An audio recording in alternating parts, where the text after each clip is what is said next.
Assalamualaikum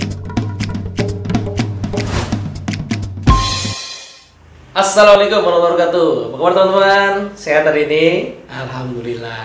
Nah, minggu lalu kita sudah bahas bagaimana sih kita bisa meningkatkan produktivitas secara personal. Di video kali ini kita akan lanjutkan bagaimana secara tim kita bisa sama-sama produktif.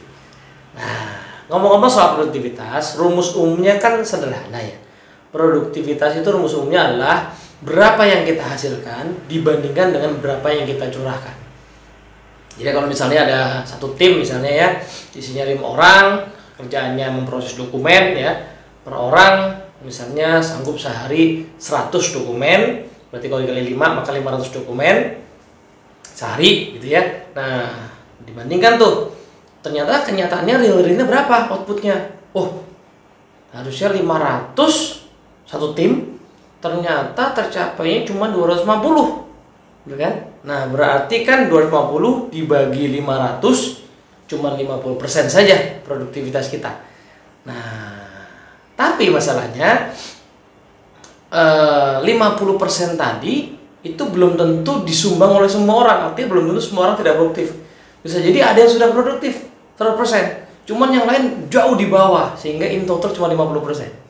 Nah, di sini menariknya produktivitas tim agak sedikit beda dengan produktivitas individual, tapi kaidahnya sama. Gimana kaidahnya? Nah, ada satu orang pakar produktivitas zaman now ya, namanya James Clear. Kalau suka baca buku yang lagi bestseller itu judulnya Atomic Habits ya, habit yang kecil-kecil. Nah, gitu. Atomic Habits. Nah, beliau memang lebih banyak bicara soal produktivitas secara personal, tapi ada kalimatnya Pak James Clear ini yang menarik. Jadi, karena rumus umumnya produktivitas itu output dibagi input, maka seringkali orang sekedar mengukur produktivitas itu dari jumlah output dibagi input, selesai. Gimana caranya kita naikin menjadi 100% atau lebih, that's it ya. Sehingga pokoknya ukuran produktif adalah menghasilkan sebanyak-banyaknya dengan resource yang sekecil-kecilnya. Nah, padahal sebenarnya tidak sesederhana itu. Di zaman sekarang, lah, barangkali ada memang orang-orang yang sangat tidak produktif karena attitude yang buruk, ada yang begitu. Itu kayaknya lain cerita, kayaknya perlu ditangani secara khusus ya. Nah, tapi yang lebih menarik adalah jauh lebih banyak orang yang sebenarnya merasa dirinya itu produktif atau dia sudah bekerja keras. Tim itu ngerasa udah capek juga kerja bareng, tapi kok nggak mencapai. Nah, karena isunya bukan hanya sekedar meningkatkan angka pencapaian itu, isunya lebih jauh adalah bagaimana memastikan tim itu mengejar hal yang tepat dan akhirnya melaksanakan hal yang tepat, yang penting. Karena disitulah ukuran produktivitas kita. Nah, contoh misalnya ya, saya sebagai fasilitator dari dulu sampai sekarang sering diukur sebagai ukuran keberhasilannya itu evaluasi kelas gitu. Nah, bisa jadi ya saya udah sekian tahun pengalaman, kemudian evaluasi kelas saya udah lumayan oke nih. Nah, tapi di kondisi sekarang masalahnya adalah evaluasi kelas yang oke itu nggak mesti cukup untuk mengukur keberhasilan saya. Kenapa? Karena kelas yang evaluasinya bagus belum tentu misalnya repeat kelasnya, belum tentu. Sementara ada orang lain yang evaluasinya mungkin nggak tinggi-tinggi amat, ya standar, nggak jelek juga, standar, tapi kok dia sering repeat. Nah, soalnya kalau dibedah-bedah lagi, yang bikin repeat itu bukan evaluasi kelas semata. Yang bikin repeat adalah impact yang dihasilkan dari kelas tersebut misalnya. Dan impact itu kadang-kadang datang dari sebuah proses di kelas yang mungkin belum tentu menyenangkan bagi pesertanya. Karena nggak mesti menyenangkan, maka bisa jadi di akhir kelas itu evaluasi kelasnya nggak terlalu bagus, so-so.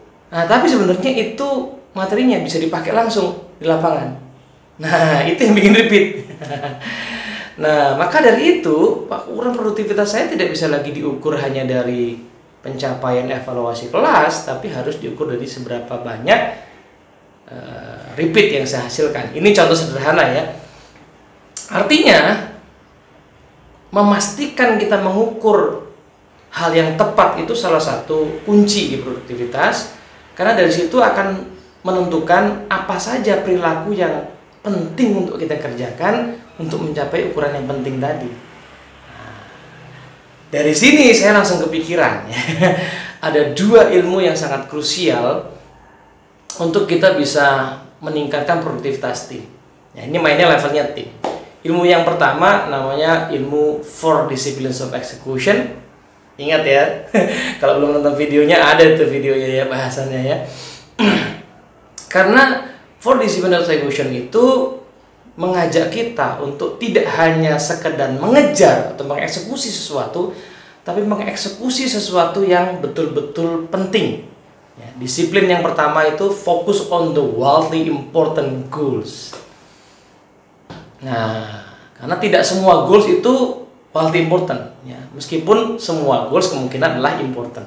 Tapi apa yang sebenarnya kita kejar paling utama sekarang itu yang dijadikan fokus. Yang kedua, disiplin yang kedua adalah act on the lead measures, bertindak pada tindakan yang bisa, yang kalau diukur akan bisa membantu kita mencapai wildly important goals. Artinya balik lagi, tidak saja goalsnya kita perhitungkan betul, tapi juga actionnya kita perhitungkan betul mana yang paling nendang. Nah, dua hal tadi dipantau dalam compelling scoreboard, kemudian progresnya dipantau juga dalam cadence of accountability. Itu 4 disiplin eksekusi. Nah, kalau dilihat-lihat dari 4 disiplin eksekusi tadi, sebenarnya kata kunci utamanya adalah menentukan tindakan yang tepat atau disiplin yang kedua. Ya kan, karena goals tercapainya hanya impact dari yang kedua. Nah, supaya yang kedua jalan, maka dipantau dan dalam scoreboard dan juga dalam akuntabilitas yang rutin. Nah, menariknya yang penting, tindakan yang penting tadi, lead measure tadi, itu kadang-kadang tindakan yang belum tentu semua anggota tim sanggup melakukannya atau konsisten mengerjakannya. Karena kata kunci dari 4 disiplin adalah konsistensi atau disiplin itu. Maka saya jadi kepikir yang kedua nih. Nah, yang kedua, ilmu yang kedua itu yang akan mengajak kita mempelajari mengapa ada sebuah perilaku yang susah untuk dikerjakan secara konsisten oleh tim, oleh banyak orang. Nah, itu frameworknya namanya influencer. Nah, kalau baca bukunya judulnya Influencer, di situ dipelajari bahwa ternyata sebuah perilaku at least itu ditopang oleh 6 sumber pengaruh. Wah, ya pantesan aja ya, kadang-kadang perilaku sesederhana ini lagi musim corona begini ya, nyuruh orang cuci tangan, bersih-bersih itu nggak mudah. Bukan karena nggak mau, bukan karena tidak sadar, tapi karena memang perilaku yang satu itu ditopang at least oleh 6 sumber pengaruh. Nah, kalau 6 itu kebanyakan ngingetnya, maka dia umumnya dibagi 2 ya.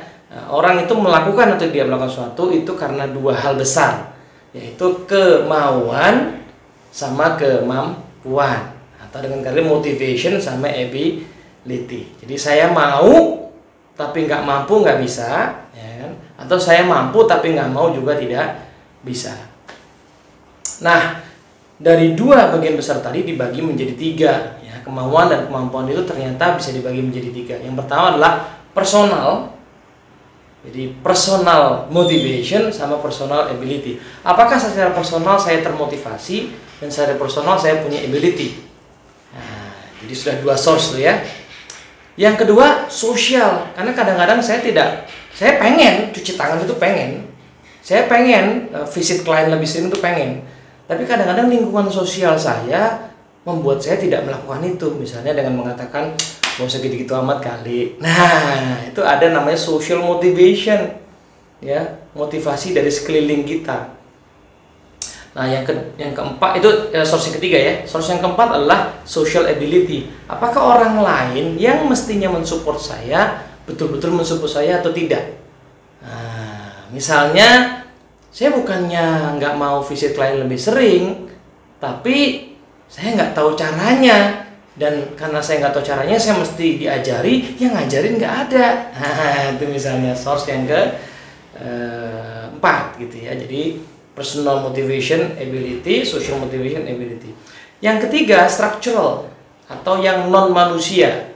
Jadi ada namanya structural motivation. Apakah things, peraturan, reward, punishment itu connect nggak dengan perilaku yang ingin digerakkan ini?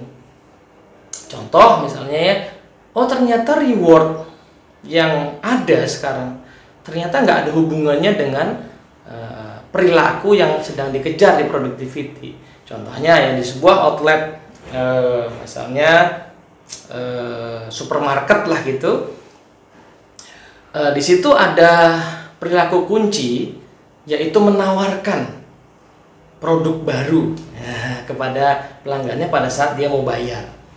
Ya, mau tambah ini nggak Pak? Mau tambah ini nggak Bu? Misalnya itu kan. Nah kenapa kok orang nggak melakukan itu? Oh ya ternyata secara structure motivation nggak ada reward yang berkorelasi langsung dengan penawaran tadi. Ternyata orang nawarin itu nggak nawarin nggak ada masalah. Ya tentunya orang nggak termotivasi. Yang terakhir yang source yang keenam yaitu structural ability. Nah, yaitu bagaimana things ya atau fasilitas dan lain sebagainya itu mendukung untuk melakukan itu. Contoh misalnya, bukannya saya nggak mau menawarkan itu tadi, masalahnya so far toko saya ini yang saya handle ini pelanggannya banyak banget, antriannya panjang. Sebenarnya ada kasir yang kedua nih, tapi ini orangnya lagi nggak ada, jadi lagi rekrutmen gitu belum ada. Sehingga ini nggak pernah terfungsikan, antrian saya panjang, saya nggak sempat nawarin karena yang belakang udah marah-marah. Nah kadang-kadang begitu isunya ya. Jadi produktivitas akhirnya bisa kita lihat interaksi antar berbagai hal. Ya, yang kelihatannya tidak mencapai atau kurang produktif, at least sebenarnya apakah pertama kita sudah mengukur hal yang tepat. Yang kedua, apakah kita sudah mengidentifikasi perilaku yang tepat. Nah, kalaupun sudah teridentifikasi, apakah 6 sumber pengaruh yang akan menggerakkan perilaku itu juga sudah tepat. Nah, tapi di luar semua ini, semua adalah soal leadership.